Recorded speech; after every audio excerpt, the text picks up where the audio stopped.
2021 में Indian startups billion dollars का valuation touch कर रहे थे और 2023 में वही स्टार्टअप्स ले ऑफ अनाउंस कर रहे थे। अब 2026 में सवाल बहुत सिंपल है, क्या इंडियन स्टार्टअप्स ओवरहाइप थे और क्या स्टार्टअप शुरू करने का अभी सही टाइम है? इतने स्टार्टअप फेलियर्स हुए कैसे? थोड़ा सा हिस्ट्री देखते हैं। पैंडेमिक के बाद आई फंडिंग की सुनामी, इन्वेस्टर्स ग्रोथ देख रहे थे, प्रॉफिट नहीं, और उसका रिजल्ट था यूनिकॉर्न्स की बारिश।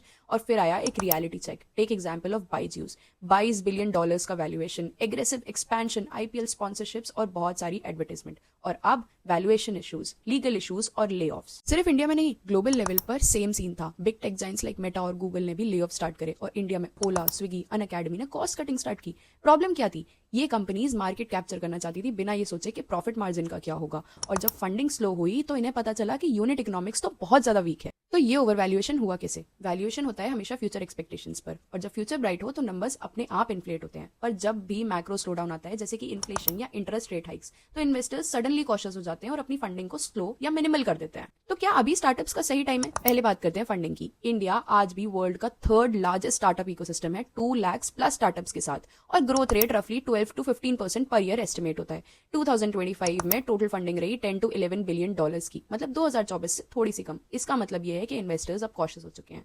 फंडिंग ब्रांड न्यू चीजेस को नहीं मिल रही, सिर्फ क्वालिटी और प्रूवन बिजनेस मॉडल्स को मिल रही है। अब सोचने वाली बात तो यह है कि टॉप स्टार्टअप्स ने इन्वेस्टर रिटेंशन का बड़ा शेयर कैप्चर किया और छोटी कंपनीज अभी भी सफर कर रही थी। लेकिन गवर्नमेंट ने रीसेंट पॉलिसी चेंजेस किए, जैसे स्टार्टअप इंडिया 2.0, जो लॉन्ग टर्म R&D और इनोवेशन को सपोर्ट कर रहा है। So is this the right time for the startups? Yes, it is the right time, but with conditions. अगर आप प्योर हाइप के पीछे जा रहे हो और आपको यूनिकॉर्न बनना है, तो मार्केट उतना फ्रेंडली नहीं है अब, क्योंकि इन्वेस्टर्स अब कॉशियस हो चुके हैं। वो प्रॉफिटेबिलिटी देख रहे हैं, यूनिट इकोनॉमिक्स पे ध्यान दे रहे हैं। लेकिन अगर आपका startup clear pain point solve कर रहा है, स्केलेबल है, रेवेन्यू मॉडल भी स्ट्रॉन्ग है, so yeah it is a good time, specially in sectors like AI, fintech, deep tech, climate tech और हेल्थ टेक। तो क्या इंडियन स्टार्टअप्स ओवर वैल्यूड थे? सच ये है कि कुछ डेफिनेटली ओवरहाइप थे, बट सब नहीं। अब मार्केट मैच्योर हो रहा है, लोगों का फोकस शिफ्ट हो रहा है। लोग वैल्यूएशन पे नहीं, प्रॉफिटेबिलिटी पे ध्यान दे रहे हैं। लोग शॉर्ट टर्म गोल्स नहीं, लॉन्ग टर्म गोल्स को चेस कर रहे हैं, और मनी अब सिर्फ क्वालिटी स्टार्टअप्स को मिल रही है। तो हाँ, आप स्टार्टअप करो अगर आप smartly data driven, revenue focused और कस्टमर सेंट्रिक स्टार्टअप स्टार्ट करना चाहते हो, और स्टार्टअप मत करो अगर आप सिर्फ वैल्यूएशन चेस करना चाहते हो। सो build value first, valuation will follow.